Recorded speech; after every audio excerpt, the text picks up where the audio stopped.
Olá, alunos! Já vimos até então como é feito o cálculo de vigas, pórticos e também grelhas, e agora veremos um novo elemento, que são as treliças.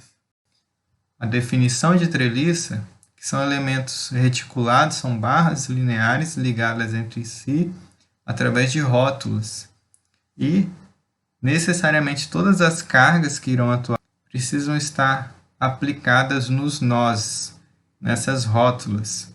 Se eu tiver alguma carga fora dessa rótula, já não seria uma treliça. Então, os esforços que atuam numa treliça é um elemento muito eficiente para vencer vãos grandes e são muito utilizados como estrutura metálica, de madeira, e os esforços só tem esforço normal. Então, as barras ou vão estar sendo tracionadas ou comprimidas. Eu só tenho tração ou compressão nas minhas barras. Eu não tenho esforço cortante, momento fletor. A gente desconsidera o peso próprio do elemento, que geralmente é bem pequeno.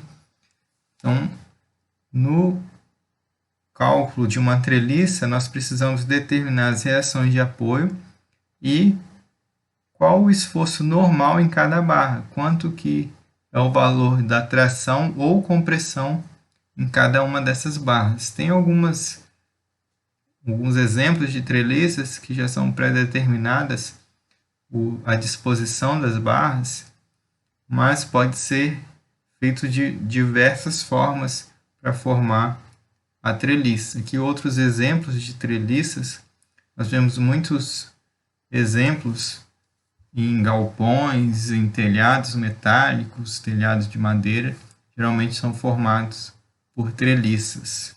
Então aqui alguns exemplos, como telhado, em pontes, formados aqui por treliças, que são barras lineares ligadas entre si através dos nós, que são rótulas, e as cargas aplicadas nos nós. Aqui exemplos de telhados metálicos, formados por esse tipo de elementos que são treliças. Então, como que eu faço para determinar os esforços numa treliça, numa barra? Tenho dois métodos principais, são os métodos das seções e os métodos dos nós. Vou estar mostrando rapidamente como que seria um exemplo do método dos nós para determinação desses esforços, mas teremos um outro vídeo onde estarei demonstrando como utilizar uma ferramenta, o F2, para determinação dos esforços numa treliça.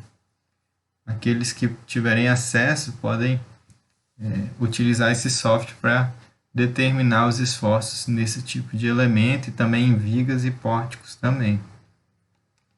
Então, primeira coisa, eu tenho uma treliça, eu preciso numerar aqui todas as barras que eu tenho. No caso aqui são 7 barras. E os nós. Tenho aqui o primeiro nó no apoio, segundo nó, que seria o segundo apoio, o apoio de primeiro gênero. Tenho um nó no meio da minha treliça e 2 na parte superior, que é na ligação das barras. Como que seria o método dos nós? O primeiro passo, que independe de qual método que eu vou utilizar, é o cálculo das reações de apoio, exatamente como fazíamos em pórticos.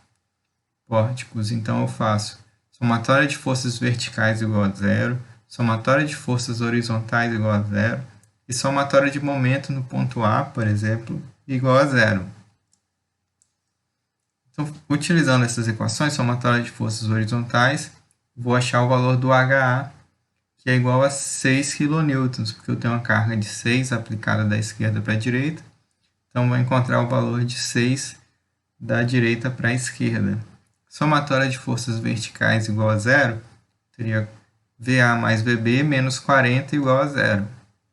E somatória de momento igual a zero, utilizando o ponto A, teria 40 vezes 2,40, mais 6 vezes 1,60, menos VB vezes 4,80, isso igual a zero.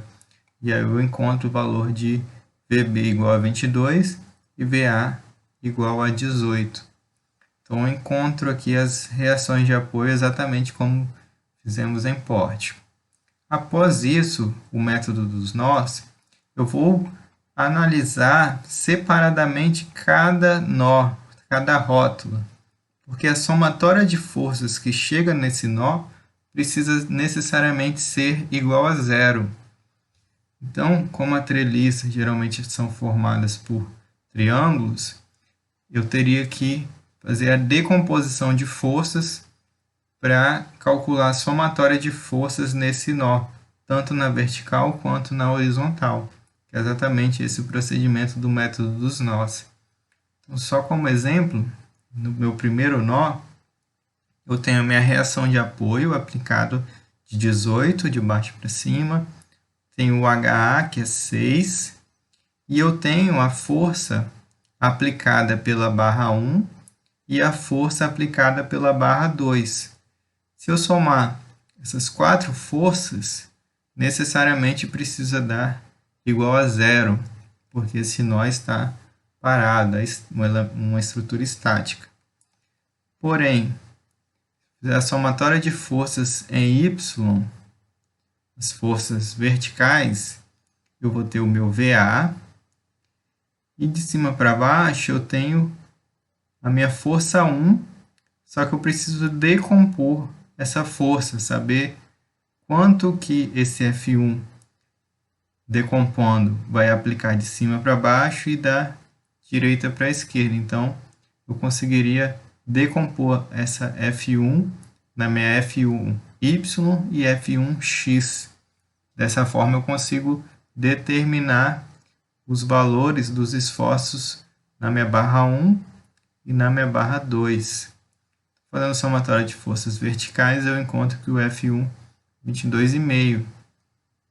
Preciso decompor e aí eu consigo determinar o F1. Somatória de forças horizontais, eu encontro o F2 igual a 19,5. Decompondo, seria multiplicar a força vezes seno e a força vezes cosseno para saber qual que é a decomposição em cada eixo. No segundo nó, eu teria a carga da minha primeira barra, a carga da barra 3 e a carga da barra 4, chegando nesse nó. Fazendo a somatória de forças verticais e horizontais, eu consigo determinar o esforço em cada uma dessa barra. Já para o meu nó E, eu teria a força de 6 kN, que está aplicada exatamente no nó, a força da barra 7, a força da barra 5 e a força da barra 6. Somando tudo, eu consigo determinar os esforços em cada uma dessas barras. E no meu primeiro nó, onde está aplicado aqui, onde eu tenho um apoio de primeiro gênero, eu teria a força da barra 7, a força da barra 6 e a reação de apoio seria o meu VB. Fazendo a somatória de forças verticais e horizontais, eu conseguiria determinar os esforços atuantes nessa barra 6. Então, fazendo todas as contas, eu encontro aqui o esforço na minha barra 1 de menos 22,5, um esforço de compressão. Na minha barra 2, 19,5. Na minha barra 3, 22,5. Barra 4, menos 27. Barra 5, 27,5. Barra 7, menos 27,5. E barra 6, 16,5. Então, esses seriam os esforços normais que eu tenho em cada uma das barras da minha treliça e também as reações de apoio. Como para determinar esses valores eu preciso utilizar geometria, decomposição, seno e cosseno, um pouco trabalhoso, nós veremos como que podemos utilizar o F2, que é um programa gratuito que faz esses cálculos de maneira mais rápida. Então, eu estarei postando um outro vídeo que iremos resolver esse exemplo utilizando o F2. Um abraço, bom estudo para vocês.